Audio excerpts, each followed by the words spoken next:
It's been one of the most traumatic weeks in political history in Westminster, as Boris Johnson has lost his two most key and loyal aides from his Downing Street operation. Dominic Cummings has been Boris Johnson's most influential political advisor since he entered Downing Street last summer. He's been the driving force on policy matters from Brexit to coronavirus. He's provided the intellectual drive behind Mr. Johnson's premiership, much of that coming from his experience as the chief strategist in the 2016 Brexit campaign during the referendum. But he found himself in the middle of a power struggle about the future direction of the Johnson government, and found himself at odds with Mr. Johnson's fiancée, Carrie Simons. Mr. Cummings left Downing Street along with the Director of Communications, Lee Kane, and they're both going to be replaced by two women. The first person is Allegra Stratton. She's going to be the Prime Minister's new press secretary. She's formerly a political journalist with The Guardian, BBC and ITV News, and she's soon going to become the face of the government by hosting daily Downing Street press conferences in the vein the sort of things you would see in the White House.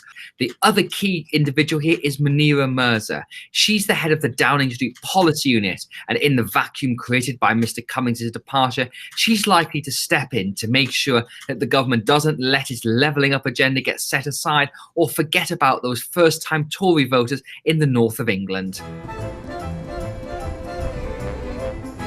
The style of this new Downing Street operation is going to be very different. Whereas under Mr. Cummings and Mr. Kane, it was very aggressive, focused on campaigning in a very pugilistic style, the new Downing Street is going to be far more consensual, with the Prime Minister looking to reach out to Conservative MPs, ministers and the media who all felt out of step. But the question is, will this style work better than the old aggressive one, or are the issues in fact with Mr. Johnson himself?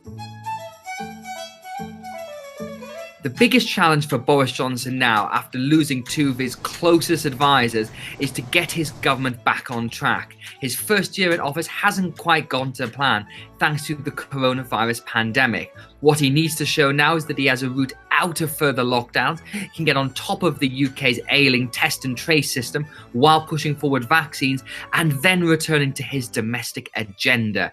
Mr. Johnson was elected on a platform of levelling up, that's tackling regional inequality across England. That agenda is something Mr. Cummings strongly believed in, and it's over to the Prime Minister to show that he can still push forward on that without his two key aides. If he can do so in a more consensual style, then he will find himself back in favour with the general public as well as his own party.